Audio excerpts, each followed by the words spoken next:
is Anastasia and welcome back to our channel.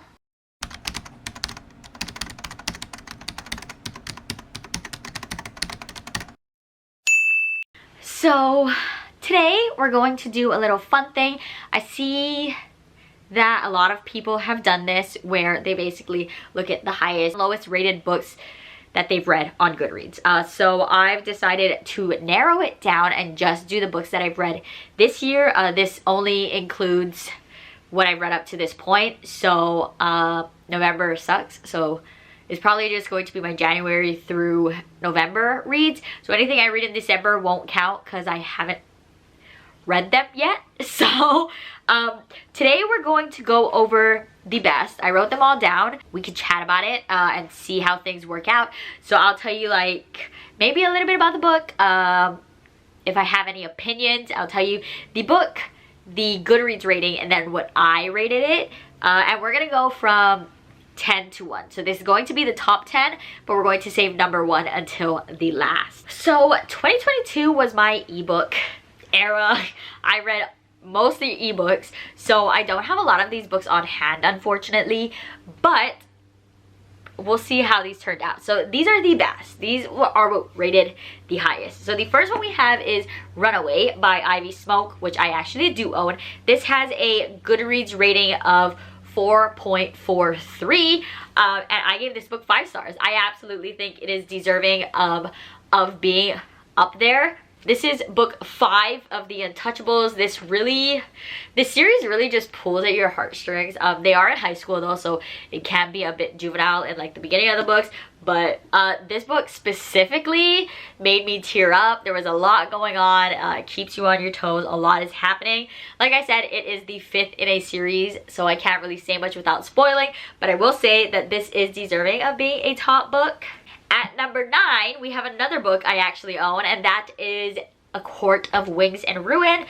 While I'm not surprised this has a rating of 4.44 on Goodreads, I am a little disappointed. This is definitely my least favorite of the series. I gave it 3 stars, but I'm not surprised. I'm not surprised, but I'm not necessarily happy that this made it on.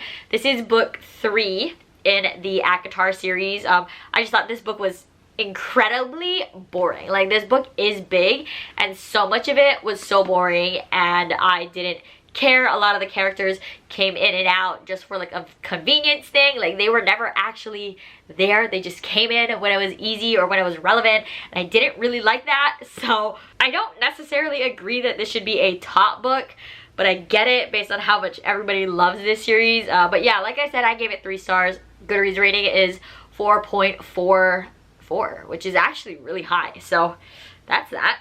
The book coming in at number 8 is Rule Breaker by Stacy Lynn. This also has a rating of 4.44, and I agree that this should be on the best list. I gave this book 5 stars. This is a hockey romance that has sort of a hero with a very damaged past. He has a lot that he's been through, and the love interest is a single mom.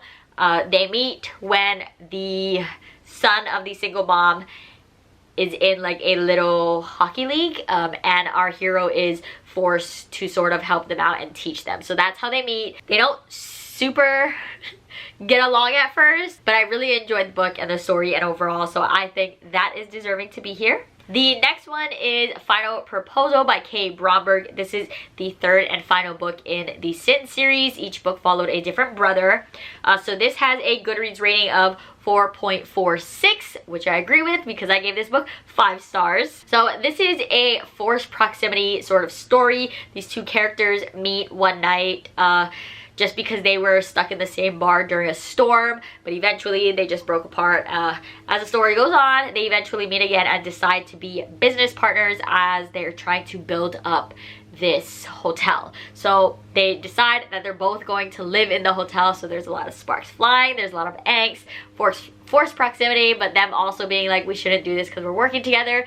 Fun time. Absolutely agree that this should be on the top list. I really enjoyed this one, and the whole series for that matter.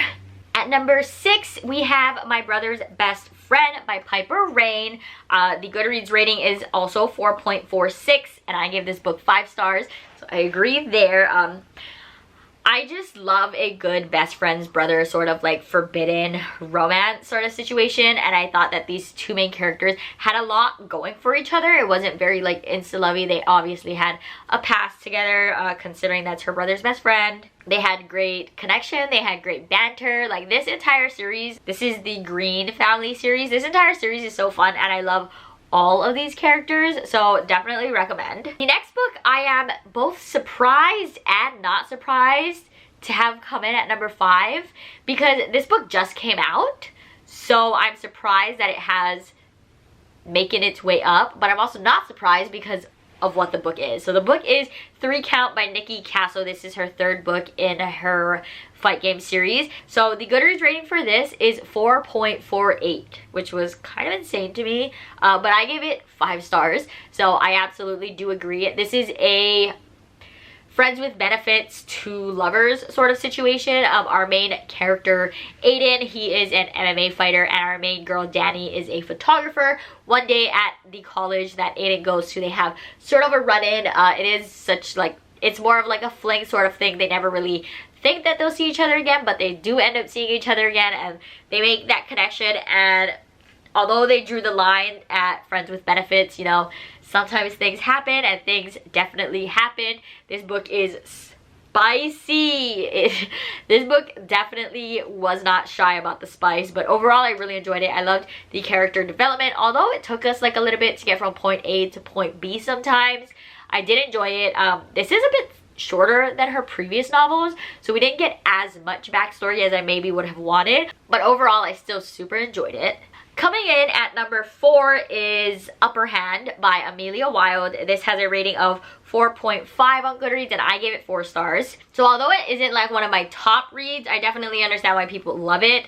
This is the 2nd book in a series. I don't know what the series name is, and Goodreads doesn't mark it as a series, but it is a series. And this follows our 2 main characters, Gabriel and Elise. This is kind of like mafia sort of vibe. Gabriel wants to get revenge on Elise's family.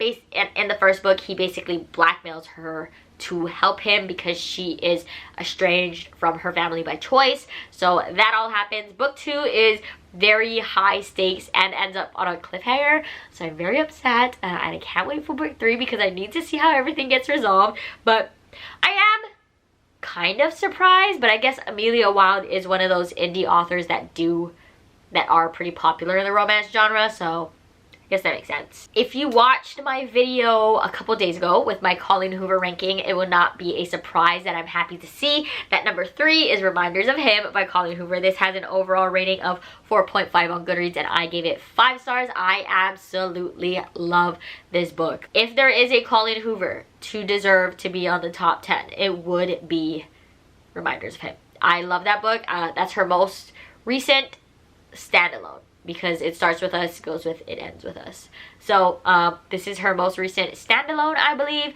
but this is just a beautiful story of loss and redemption and just self-growth. I believe it follows our main character, Kenna, I believe is what her name is. She went to prison for something that I will not say, but while she was in prison, she gave birth to a daughter, and her daughter is now living with the daughter's grandparents. So as she's now coming out of prison, she's trying to get to know her daughter more. There's a guy across the street who has always lived across the street, is very big in her daughter's life that she gets to know, and it's just, overall, it's honestly such a great time, and I super enjoyed it. I definitely think that this is deserving on being one of the best. And then now we're up to number 2, which again, I'm not going to be surprised at all, but it is A Court of Mist and Fury by Sarah J. Maas.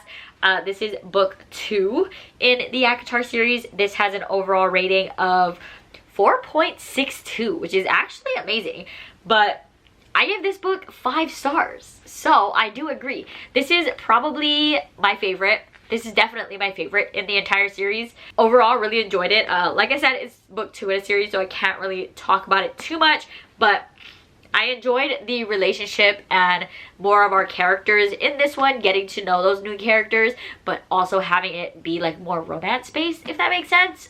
So I did enjoy this one. I do think it deserves to be in the top 10. I'm also not surprised that it's in the top 10. So there was this. The number one highest rated book that I've read according to Goodreads this year, very surprising. It's A Real Cowboy Always Comes Home with the rating of 4.26, so the same as Akamath. But I give this book 3 stars. I didn't super love this book, but I didn't like dislike it or anything. It basically just follows this guy who's a cowboy and he wakes up not knowing absolutely anything, so it is the amnesia trope. But he knows that he's on the run with a child. Literally, once he woke up, someone gave him a child and was like, protect him, you know what to do. But this guy has no idea who he was. I didn't necessarily love the amnesia trope. I do like the amnesia trope when other characters know what's going on. In this book, our main character and the surrounding characters knew nothing, so it was very confusing to me, and I didn't really like that. But so I'm surprised that's my number one, but you know, it is what it is. So yes, overall, those are the top 10 reads that I read in 2022 according to Goodreads. Some I agree with, most I agree with, some I don't agree with so much, but it is what it is. It was very interesting to look at. Stay tuned because I will be doing my worst reads next according to Goodreads, and there might be some hot takes, who knows. So that is all from me for today. You can like, comment, and subscribe down below if you'd like. All of my socials, follow me anywhere else, are in the description as always. I hope you enjoyed, and I'll see you in the next one. Bye!